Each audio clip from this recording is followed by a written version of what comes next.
Hi, you guys. This is Sharzat Morgan, and I want to answer a question that a lady left in the comments asking how to vet for a man who's safe or would make a good boyfriend or a good husband. I believe that's the question.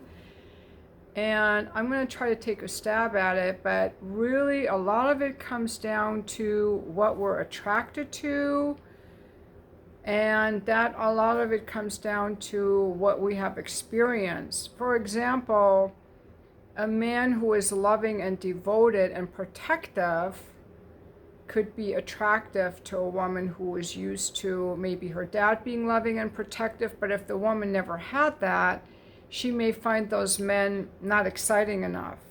That is a big thing, you guys, is to first realize what you're attracted to, the qualities of the guy. The qualities of the guy based on, and that a lot of it comes probably from your childhood, how men treated you, what you think love means, what makes a man attractive to you. Some women are only attracted to players. Some women are only attracted to men they can save, like jobless men. Some women are only attracted to men who have like a lot of baby mamas, or who are abusive, or who gaslight them. So the first thing is to realize what you're attracted to. And you might have to rewire your attraction system. That's something that I've had to do because for a long time I was attracted to emotionally unavailable men. The more they blew me off, the more I would want them, or I didn't realize that that was a problem. I kept thinking I could make them interested in me. So is to find your pattern, what kind of men you're attracted to, and then be like, why am I attracted to that? Like for me, a big wake-up call was when someone said, why are you attracted to men who don't want you? Why are you attracted to men who are unavailable?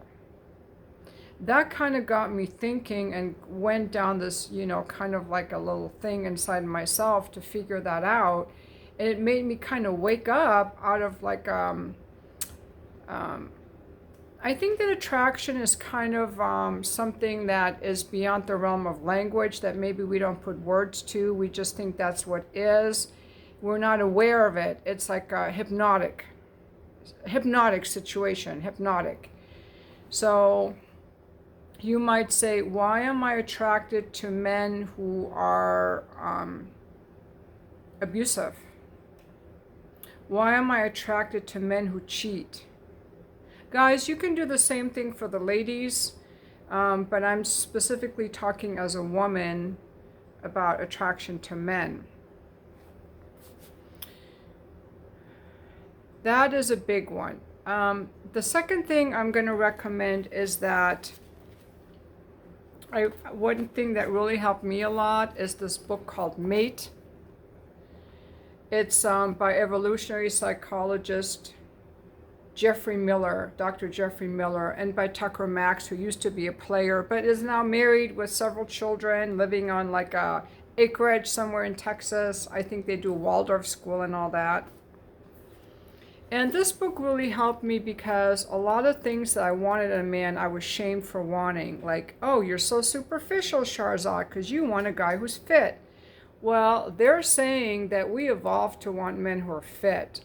This book gave me a lot of positive reinforcement for the things that I wanted and kind of what's important to look for in a man. For example, getting in shape is a sign of physical health. The things that women sometimes focus on with men that are superficial are how much money he has and how tall he is. Those are irrelevant to a healthy relationship. There's way too much emphasis on that. And with the inflation that we're in and the recession that we're in, and inflation is not going down, there's no president that can make it go down. We have too much, we printed too much money. It's not going to go down, in my opinion. There are only, like women who say, I want a guy who's 6 foot tall and makes six figures and has six-pack abs or something. That's like a fraction of a percentage of men. There are only a few men like that in the country. And to look for is a man who has a plan. He's working on his career. He's committed to his career, okay? So don't get sidetracked looking at money. Don't get sidetracked looking at height. But he should be physically fit and he should be effective. So these are the things to look for according to this book, that women want men who are effective, okay? So while preferences can change, is to look for men who are healthy, who take care of their bodies. And again, this means that you as the woman have to take care of your body too. Because if you are overweight because you don't work out and eat a lot of processed foods, you're not going to be able to get this kind of a guy. Then you should also look for an overweight guy who eats a lot of processed foods. Okay, so because these guys that do that, they're going to want a woman who's the same. So ideally, so this book is really good. It talks about why women want guys who are in shape, why that's important. Guys, you should definitely work out and get in shape. Mental health, these are the things that women typically look for. Physical health, mental health, like a guy who's happy and easygoing. Intelligent, he can carry a good conversation. He likes to read, he likes to learn. He has his life together. You know, he pays his bills, or he's trying to get his debts paid off. He has a disciplined schedule. He gets back to people he's going to get back to. He treats people with respect. He has his life together. You can count on him. The tender defender, he's agreeable and he's assertive. No simp. Sometimes I get guys in the comments who are like, oh, us nice guys are left behind. No woman likes a simp. Okay, we like a guy with a backbone. We like a guy who exhibits leadership. So I'm going to give you an example of that. So there was a video I was watching the other day from a gentleman who gives some really good advice to guys. And he was saying what to do when a woman disrespects you. Like, say she just comes up to you. Say a woman comes up to a guy and says, you're just a little bitch. I would never say that to a guy. This is the example he gave. Or you're so stupid, or how could you, or some kind of derogatory thing that he has to, the guy would stay calm and he would say, I don't talk to you like that. I don't want you to talk to me like that. I don't like you to talk to me like that. And if she hasn't apologized, you know, he can just kind of go like, this is not okay. He has to have a backbone. And if she still is not ready to take accountability for being disrespectful, that he would just say, you know, I think the vibe is off right now. Why don't I take you home, call you an Uber, you know, I'll go for a walk and we can, you know, the man should disengage from her and not give her any attention and just disengage, just leave, come back later, tell her she can go home. That's the kind of man you want, a man that has boundaries and that doesn't lose his emotional cool. If you look at the comments on many of these YouTubers, even this guy whose videos I watched, there are so many nasty men in the comments. These are men to avoid. Definitely men who are emotionally volatile are red flags. This is not good. But I don't know if you would know that. I think if you read this book, that will help you to show you what a healthy man would be like from this book. It explains what women naturally look for. Okay, so I said number one is realize what you're attracted to and the kind of man you're attracted to that has broken your heart or hurt you. He was violent, he was a cheater, he was unavailable, he had too many debts, he was an alcoholic. So then you ask yourself, why am I attracted to a man with problems? Why am I attracted to a man who's unavailable? And to go in that search for yourself to find out if you can be attracted to a man who doesn't have those problems. Can you even be attracted to that? Number two is read this book and look at the traits that you should look for. Number three, I'm going to say start trusting your feelings, because the more you trust your feelings, you're going to start noticing that something is off. When there's a movie made about this guy called Dirty John. he was like a serial user of women and used all their money up, and he was also like very a violent man. And I watched the woman who was involved in that. Again, the women that are taken advantage of are typically the very sweet, very kind, very loving women who fall for the wrong guy. And this woman is no different. I have to find the video. I want to talk about it more. Okay, it's called Surviving Dirty John with Deborah Newell. She was the victim. And I'm going to link this video in the description, Navigating Narcissism with Dr. Ramani. And my comment is one of the top comments actually on here. I said in there that I've thought about this and made a video on my channel. I don't buy the perfect childhood, because Debbie said she had the perfect childhood and she got taken in by this abusive guy. Anyone who cannot see the flaws of their parents is in denial, and then I question how deep and how much is the denial. The fact that she was not repulsed by the man after the first date, when he took her home, just walking to her bedroom and sitting on her bed uninvited, leads me to think there was childhood emotional neglect. So many marriages all start out with, if I'm a good little girl, I will be loved. I went on and on for this, but I think that what happened is that this guy, John, violated her boundary when he took her home after the date. He kind of invited himself in, which she let him, and she went in the kitchen to get him some tea. When she came out of the kitchen, she saw that he was in her bedroom sitting on her bed. Now, if a woman that's in touch with her emotions is going to have a feeling about that, my feeling would be, whoa, this is inappropriate, this feels pushy, this feels like a boundary violation, this feels disrespectful, this is just taking permission. This would be like a man coming over to your house and just opening the refrigerator, a man that you just met. Look for these things, like pay attention to how you feel. And what this guy did was a big red flag. I would have kicked him out, but she didn't like it. But the next day when he apologized and sweet talked her, she let him get away with it. No. So you have to look for, and the thing too is, if you look back on your relationships that didn't work out, I love to do this with people when their relationship ends.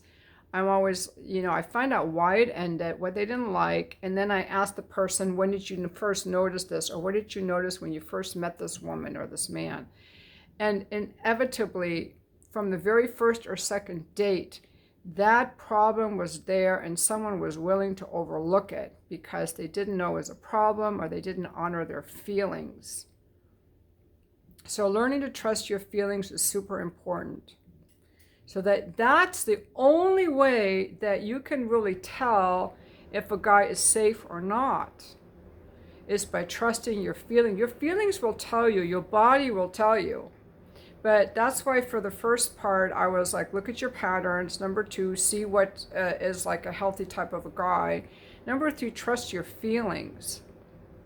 Trust your feelings. That's really the fallback rather than a list. Another thing that I like to do is I would take this list of some healthy traits, these healthy guys, tender defenders as an example, and I would imagine myself going out with this man or being with this man, how I would feel. Like I would feel safe, I would feel protected, I would feel playful, I would feel adventurous, I would feel at peace. Whatever those feelings are, and then feel them so that I can start fabricating those feelings that I want in a relationship. I can start fabricating those in myself so that they'll be familiar when that comes, and that someone who violates them will automatically be like automatically like rejected. I also think it's super important that we get honest about the flaws of our parents. Like, we can love our parents, But sometimes I know I've gaslit myself, like, oh, my parents really loved me, even though they neglected me, let's say. It's like, okay, well, maybe my parent loved me this much, but I'm an adult now and I love at this level, and that's the level I expect. So we have to be able to see the flaws in our parents so that we don't idolize our parents and put them on a pedestal and kind of collapse love with what we had as children. People who grow up in very traumatic homes with a lot of chaos or yelling or neglect, they will collapse neglect with love. So being able to see the flaws of the parents really helps. Like, this all is like an inner journey. Like, giving a list of things is not going to help. It has to be like integrated.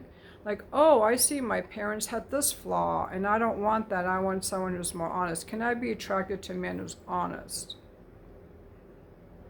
I also think that dating is really hard when the guys that are a catch are fewer in number. Women are out more educated than men now. We make our own money, and so and the economic opportunities for men have really shriveled up, you guys. I mean, in the 60s, a guy could graduate from high school and support a whole family and buy a house and take everyone on vacation. And now a lot of men are struggling people are struggling just to survive. We have outsourced a lot of jobs. We have had done automation. We have a lot of illegal immigrants.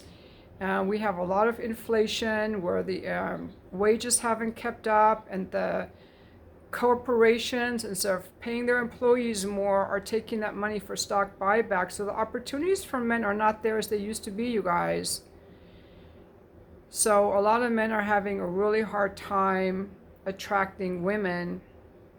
So you cannot look at a guy's income, in my opinion. I think, well, what I was also going to say, there are fewer men out there that women will want. And those guys that are really desirable, a lot of women will chase them. For example, we've been reading on the news about RFK Jr., all the women that he's cheating on his wife with, all these women. There's one that's been in the news that he was just sexting with her. Supposedly, at one time, he had 48 mistresses in his cell phone. Like, guys like that, women want, because there are not that many of them. Successful, good social skills, well-dressed, attractive men. There are not that many of them. And those guys can get a lot of women, and if they don't want to settle down, they can get easy pussy. That's the thing. I made another video about all the guys that can hook up because so many women want them. There is a shortage of good men, in my opinion. There's a shortage of good men. There just is. If you just even look at the fact that we want a man who's economically stable, who brings some resources to the table, because they want us for our attractiveness. But they have to offer something, which is their competence, their effectiveness, their ability to defend, provide, and have some resources, like some stability, like be emotionally calm, have something going on, have a job, have a stable living situation of some kind, even with roommates, and be interesting. And there are not that many of those men out there. I mean, we've got men that are homeless on the streets. We have men that are unemployed in hollowed out manufacturing cities. So this economy is hard to get a job. So you might want to see what you can give a little grace to. Maybe be open to other races, different heights, but if you're a college educated woman, you're going to want a college educated man. So really the best, if you're in your 20s, definitely start looking for a man, because these guys that are relationship guys, they're usually married by their early 30s. But then again, a lot of men, I don't know what percentage, they get divorced after 5 or 10 years of marriage. So you're going to find divorced men in their 30s and 40s. So again, be open-minded about, if you don't have children, are you okay with the man who has children if he's a good father? Be a little flexible, probably, because there are no perfect people, and The economy is super hard. If you're over 30, maybe go for a guy who's divorced. He already has children. Maybe if he has children, he should definitely be a good father. I think that there are also certain red lines that people have to know what their red lines are, and they have to be willing to walk away. Like for me, a red line is if a guy ever, I have certain red lines with guys that I take on as clients. I have certain things that I ask of them, certain information, like let's say I'm a realtor, I'm a bookkeeper, and I want certain information from them to schedule the appointment. You know, I want to know their name, their occupation, when they want the appointment. And if they don't give me that information, I'm not going to talk to them, because I already told them what I wanted and they're choosing to ignore it. Because the men who actually get the appointments, they take the time to read it. This is why dating apps are so bad, because these apps just want a lot of people on there, and they don't create a safe space for women. These men should be vetted. They should be required to read our profile, and somehow they have to be vetted. They have to have read the profile, and they have to show that they meet the qualifications in the profile. Like if you were a woman looking for men within 25 miles, then no men further than that should be able to contact you, and they should have proven that they read the ad. So I do not think that these dating apps are good, and it's made women have to deal with way too much riffraff. So you get to screen these guys. Anyway, so if they don't give me that information, I don't want to deal with them, because there are men who are very disrespectful, just like there are women who are very disrespectful. And I don't even want to deal with that, not even for the money. If someone tries to gaslight me or tells me that I'm wrong for how I feel, or lectures me, or gets mad when I tell him no, here are some red flags. You can test a guy very early on. Is that when you text him, does he text you back in a reasonable amount of time, which is like an hour or two at the most? If he waits a whole day to text you back, then you are digging. That's emotionally unavailable. That is, to me now, I will never deal with that again. That is emotionally unavailable, because every guy has a phone. I'm around men. The first thing they do when they're done with the bookkeeping appointment is they pick up their phone. Every guy is on his phone. He gets back to the women he wants to get back to. So therefore, all those things about what to text the guy is, if he doesn't reply to you within a day, within a couple hours, next. Okay? Okay. You give him a no. He wants something, asks something, and you say, no, I don't want to do that. See how he responds. If he gets angry, out. That is a predator, violent guy. They get angry right away, or they try to talk you into something. A healthy man is going to respect your boundary because he cares how you feel and he wants to treat you like a princess.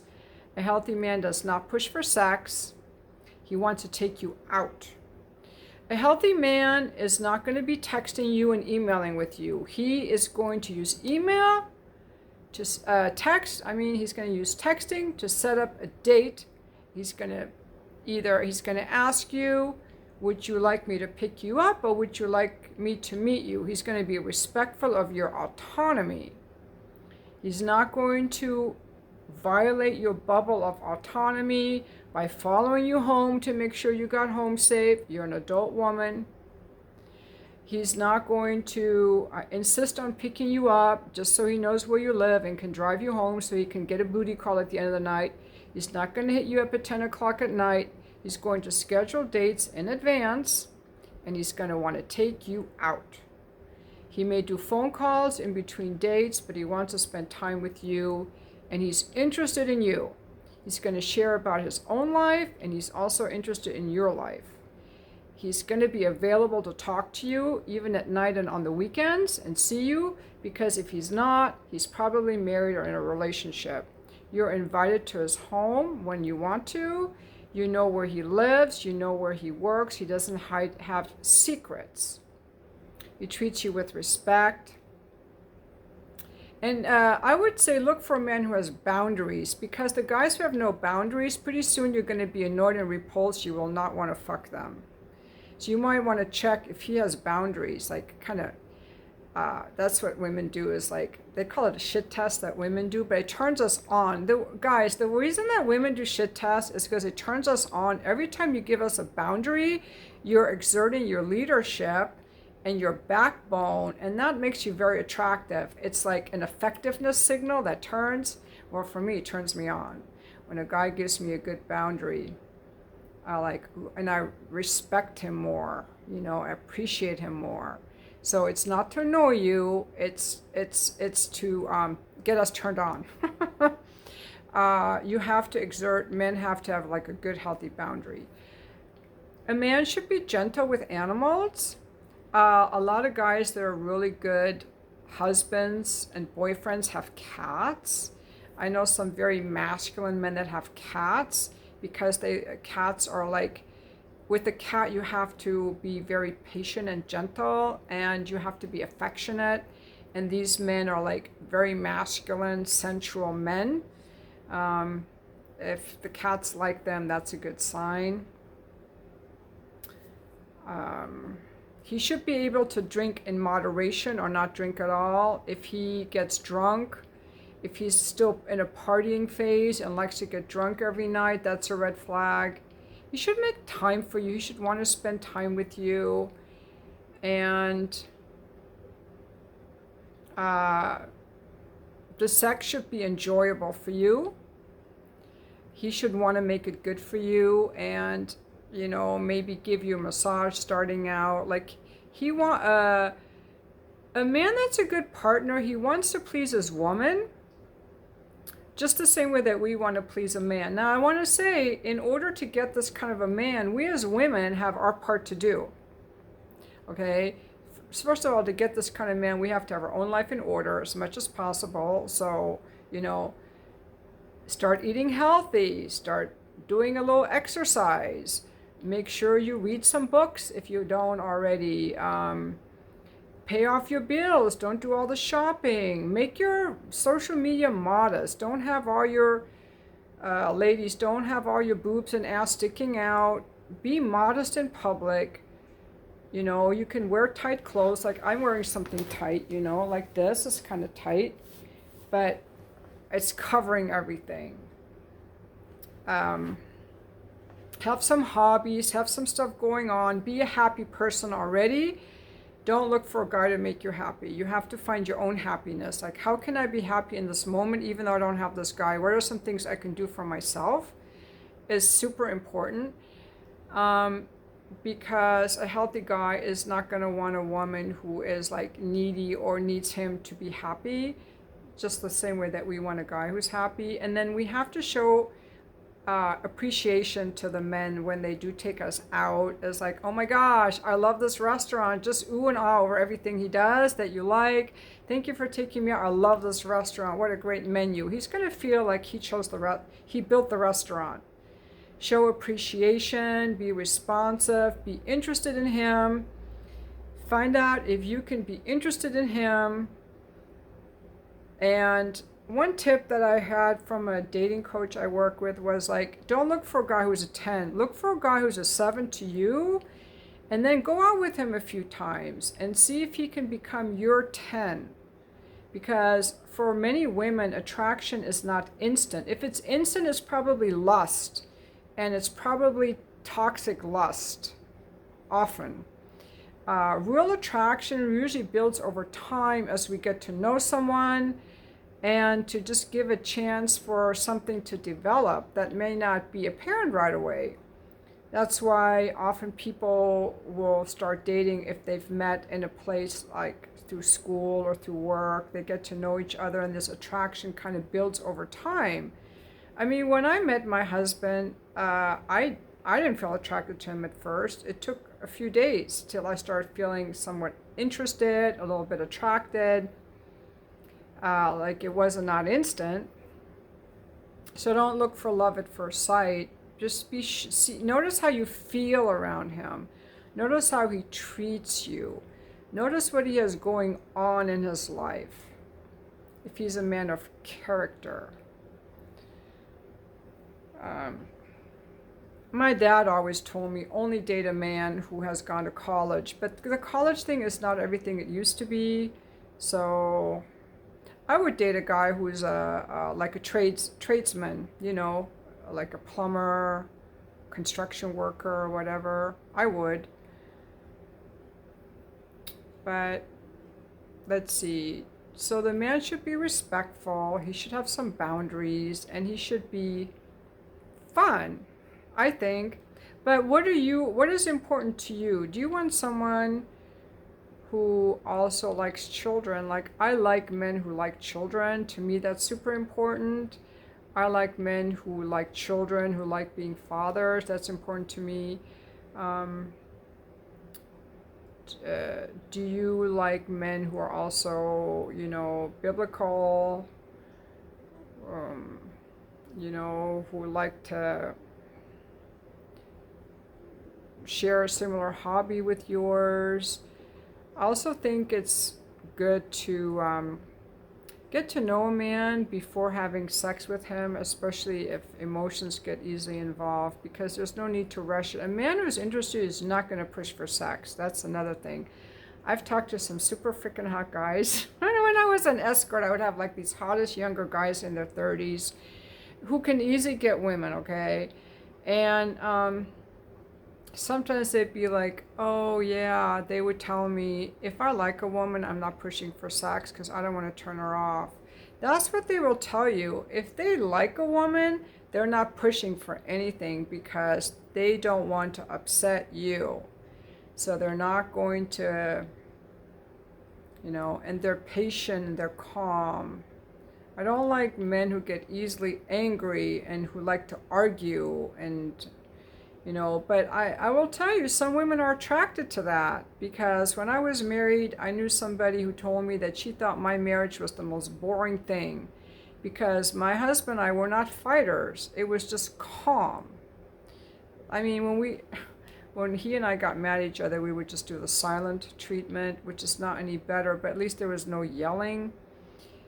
But she was in a relationship with a guy who was extremely, like, a very abusive, emotionally abusive, and she developed a drinking problem. And between her drinking problem and his emotional abuse, there was a lot of roller coaster emotions in the relationship, and she found that exciting.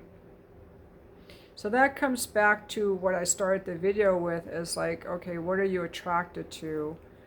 There have been a number of videos about limerence and being attracted to people that we can't have.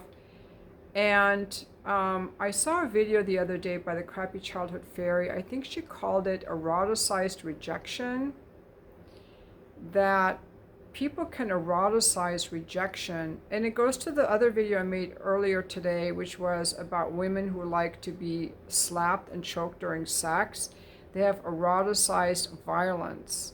This is why I'm talking about, like, what are you attracted to? Because whatever we link in our brain, like if people have linked love with rejection, love with violence, then the attraction part is going to be leading people to men who are violent or abusive or unavailable or rejecting.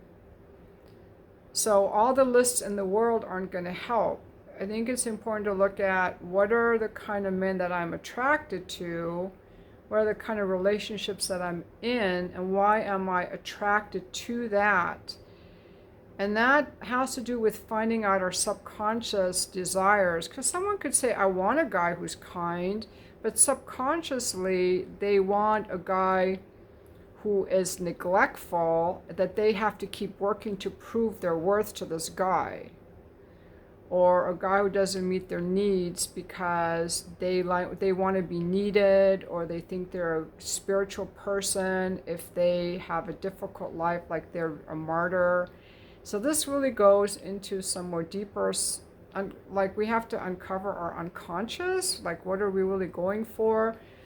And there's a quote by Carl Jung which says, until the subconscious is made conscious, it will rule our life and we will call it fate.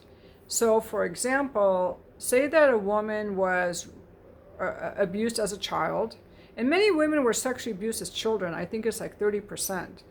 Say that a woman was abused as a child, and so she has fused love with abuse. Say it was her dad who hit her or abused her in some way.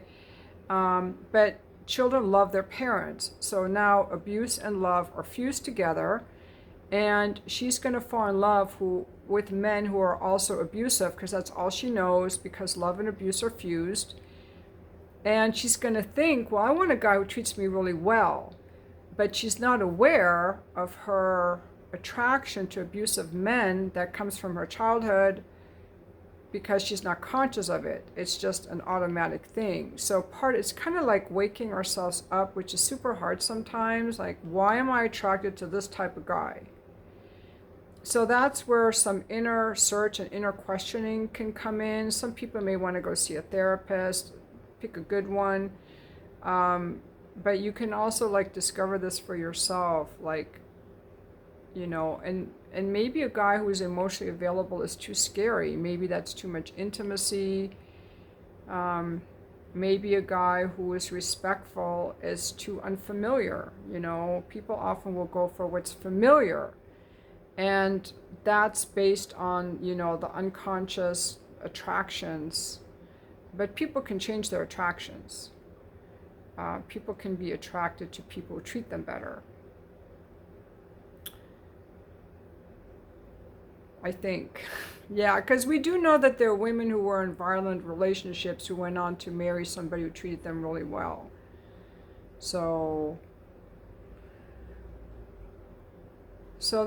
that's really all I have. But if anybody else, and again, men can use the same kind of topic to put themselves in this position. But if you have any other tips to add to this, you know, please leave it in the comments. But also remember about eroticized rejection, eroticized violence, like what is fused together, you know, eroticizing alcoholism or eroticizing neglect. And this kind of really goes to like what turns you on. So that's a really interesting topic. You might also want to check out any of you who had like childhood PTSD, severe neglect in childhood. You might want to check out the Crappy Childhood Fairy. She has a pretty good channel for that. And thank you for watching my video.